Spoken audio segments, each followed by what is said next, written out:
10 ljudi je došli zombi kana, ali partizani. Znam si ljudi. Evo ljudi, vidite cijelu apnu kako možete preživjeti na utakmici.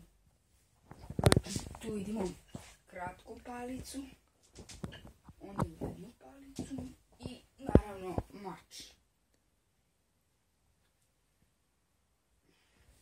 I naravno zastavu.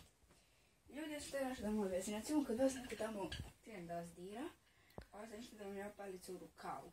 Ja vam kažem, šta je bilo malo ti ne možu, a vi samo izbacite ili ne mogu i u glavu. Možete ih tući, znači ono. Ja samo,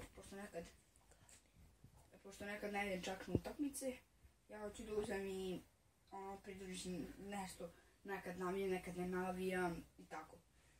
Pa najčešće ne idem, ne mogu da stignem, vamo tamo, da mrte i tako.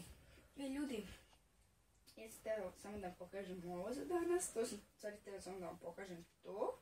I imam još neke stvari koje sam napravila, ali to je sad nebitno. Samo htjela da vam pokažem katanu. Evo, katana mi još nije gotova. Idem još završila, znači trebam ovo da odsječem, ovo da raširim, ali tu mi pokode, onda da je onako još sredim da je naoštrim i sve tako. Niš ljudi, lajkujte, šerujte, subscribe. Ćao!